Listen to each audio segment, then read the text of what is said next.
돌궐은 예로부터 중국 북방에서 살아온 유목민족이었습니다. 그러다 중국이 분열된 시기를 틈타 각 부족들은 통합하여 강대해졌습니다. 그러나 그것도 잠시 수나라가 중국을 통일하자 돌궐은 동과 서로 나뉘게 되었습니다. 동돌궐은 수문제에게 신하를 칭했으며 매해 공물을 바쳤습니다. 그러나 수나라 말기 중원이 다시 혼란에 빠지자 돌궐은 다시 세력이 커져 막강한 군사력을 가지게 되었습니다. 이제 막 거병한 당고조 이연은 그러한 돌궐에게 신하의 일로 대할 수밖에 없었습니다. 620년 힐리가안이 동돌궐의 왕이 되었습니다. 그는 매우 오만했기에 당을 무시하며 끝없는 요구를 해왔습니다. 624년 8월 힐리가안은 통일왕조인 당을 견제하기 위해 침공했고 이어 오름판에 진을 쳤습니다. 고조는 장안 코앞까지 온 돌궐군을 방어하기 위해 이세민과 이원기를 출정시켰습니다. 그러나 폭우가 쏟아져 병참로가 막혔고 이세민 부대는 주둔하며 지킬 수밖에 없었습니다. 게다가 힐리가안의 1만 기병을 본 당나라 병사들은 사기가 떨어졌습니다. 이세민이 이원길에게 물었습니다. 지금 오랑캐 부대가 우리를 업신여기고 있으니 우리는 이를 두려워하지 말고 전투를 벌여야 하네. 자네도 나와 함께 가세. 그러나 이원길은 겁이 났고 그를 말렸습니다. 이에 이세민은 직접 기병 100기를 거느리고 적진으로 갔습니다. 그리고는 힐리가안의 조카인 둘레에게 다가가서 말했습니다. 우리는 예전에 위험에 처하면 서로 돕기로 하늘에 맹세하지 않았나? 그런데 군대를 이끌고 공격해오다니 조금 더 부끄럽지 않은가? 돌리는 할 말이 없어 가만히 있을 뿐이었습니다. 사실 힐리와 돌리는 예전부터 사이가 나빴는데 이세민이 돌리에게만 조용히 말을 건네니 힐리는 그를 더욱 의심하게 되었습니다. 힐리는 결국 군대를 뒤로 물렸습니다. 한편 장맛비는 그칠 줄 모르고 계속 내렸습니다.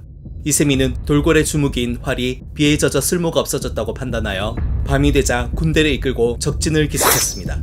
이에 돌궐의 군영은 혼란에 빠졌습니다. 이세민은 이후 다시 돌리에게 군대를 물려줄 것을 요청했습니다.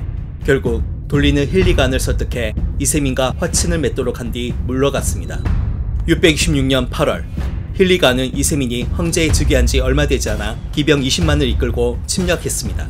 그의 군대가 경양까지 이르자 이세민은 울지경덕을 보내 물리쳤지만 돌궐의 군대는 여전히 강성했고 장안까지 진공하려 했습니다. 힐리가안은 위수 북쪽에 진을 치고는 집실사력을 장안으로 보냈습니다. 그리고 그는 거만하게 말했습니다. 우리 가안께서 100만 대군을 이끌고 왔다. 그러나 이세민은 그를 꾸짖고는 가두고 말았습니다. 그는 기병 몇 기만을 거느리고 위수 남쪽에 가서 힐리를 꾸짖었습니다. 그리고 당의 군대가 속속 도착하자 힐리는 생각을 바꾸어 이세민과 위교위에서 100마를 죽여 휴전을 하고 돌아갔습니다. 이렇게 이세민은 심리전으로 돌궐을 물리쳤습니다. 그러나 힘에서는 여전히 동돌궐이 우위에 있었기에 그는 더 강한 군대를 만들기로 결심했습니다. 먼저 그는 병사들에게 활 쏘기를 직접 가르쳤습니다. 지금부터 짐은 너희들에게 노역을 시키지 않고 오로지 궁술과 기마에 집중하도록 하겠다. 그렇게 그는 몸소 병사들의 자세를 잡아주며 훈련에 심혈을 기울였습니다. 이에 한 신하가 걱정되어 말했습니다. 병졸들이 화살을 쏘는데 폐하께서 직접 그곳에 계시니 신은 두렵습니다. 사식을 위해 제거하여 주시옵소서. 그러나 그는 훈련에 더욱 열중했고 병사들은 모두 정예병이 될 수 있었습니다. 그는 또한 말에도 신경 썼습니다. 유목민족인 돌궐을 상대하기 위해선 말의 기동력이 필수였기 때문이었습니다. 당나라는 돌궐말을 대량 수입하여 교배 및 번식을 하여 전투마 생산에 박차를 가했습니다. 그리고 이세민은 말사육 전문가를 특별대우했는데 이에 불만이었던 마주가 상소를 올릴 정도였습니다. 그들은 그저 말을 잘 훈련한 뿐입니다.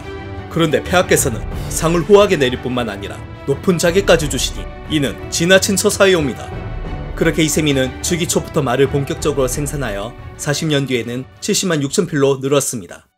이렇게 당의 전투력이 높아지는 동안 동돌궐은 분열되고 있었습니다. 힐리가안은 왕에 오른 후 계속해서 전쟁을 일으켜 백성들의 원성을 샀습니다. 또한 한인을 등용하여 정치를 맡기니 돌궐인들의 정서와 맞지 않아 불만은 더 커졌습니다. 게다가 당의 이간책으로 힐리와 돌리의 갈등이 깊어져 결국 서로와 싸우는 지경에 이르렀습니다. 630년 이세민은 드디어 반격에 나섭니다. 그는 이적과 이정에게 군대 10만을 주어 돌궐을 공격하라 명합니다. 이정은 기병 3천을 이끌고 악양령을 기습했습니다. 이때 정양에 있던 힐리가안은 당황하여 후퇴했습니다. 그리고 이정은 힐리가안의 신복을 설득해 수양제의 처 소왕우와 손자 양정도를 데려오는데 성공했습니다. 이 소식을 들은 이세민은 그를 칭찬하며 기뻐했습니다. 기병 3천으로 오랑캐를 물리치다니 한신과 백기도 이에 미치지 못할 것이다. 이로써 내가 위수에서 당한 치욕을 씻기에 충분하다. 한편 이적은 운정을 경유해 백도에 매복을 했습니다. 이를 몰랐던 힐리가는 이곳을 지나다 이적의 기습을 받고 대패했습니다. 결국 그는 철산까지 달아났습니다. 패잔병들을 수습하여 군대는 다시 수만 명에 이르렀지만 사기는 땅에 떨어진 상태였습니다. 이에 그는 집실 사력을 이세민에게 보내 사죄하고 당에 기부할 것이라 전했습니다. 그러나 이는 시간을 벌기 위한 가짜 항복이었습니다. 물론 이세민은 이를 알고 있었으나 모르는 척 단검을 사신으로 보내 힐리간을 용서한다고 하여 그의 경계심을 늦추었습니다. 백도에서 합류한 이정과 이적 또한 이를 알고 협공을 계획했습니다. 이정은 정예기병 1만을 이끌고 음산을 지나 철산으로 향했고 이적은 힐리간의 퇴각로를 차단하기 위해 적구로 향했습니다. 이때 힐리간은 당에서 온 단검을 맞이했습니다. 그는 자신의 계략이 통했다고 생각해 내심 기뻐하며 안심했습니다. 그러나 그것도 잠시 이정은 소정방을 선봉으로 내세워 그의 군영을 급습했습니다. 그는 곧장 말을 타고 달아났고 병사들은 혼란에 빠져 결국 대패하고 맙니다. 이정은 이 전투에서 포로 10여만 명과 가축 수십만 두를 잡았으며 힐리가안의 아내이자 수양제의 여동생인 의성공주를 살해했습니다. 힐리가안은 고비 사막으로 가려고 적구로 갔으나 그곳엔 이적이 이미 지키고 있었고 또다시 격파당하고 맙니다. 그는 결국 영주 소북에 있는 손이시를 찾아가 토요콘에 망명하려 했습니다. 그러나 당의 군대는 그를 끝까지 놓치지 않았습니다. 이도종이 영주에서 돌골군을 격파시킨 후 이곳까지 군대를 이끌고 온 것이었습니다. 그렇게 힐리가는 포로가 되어 장안으로 압송되었고 634년에 생을 마감했습니다. 참고로 훗날 고구려의 마지막 왕인 보장왕이 그의 무덤 옆에 묻혔습니다. 당이 동돌고를 제압하자 서북 지역의 군정들이 장안에 왔고 그들은 이세민을 청가안으로 추대했습니다. 오랜 근심거리가 사라진 당조정은 기쁨에 가득 찼습니다. 태상왕 고조 이연은 이세민, 비빈, 대신들을 불러 동돌골 정복을 축하하는 잔치를 열었습니다. 당고조 이연은 술에 취해 비파를 연주했고 이세민은 춤사위를 펼쳤습니다. 잔치는 밤새도록 계속되었는데요. 그만큼 동돌골 정복이 그들에게 얼마나 큰 의미였는지 알 수 있습니다. 그리고 이제 이세민은 서역을 정벌하기로 결심했습니다.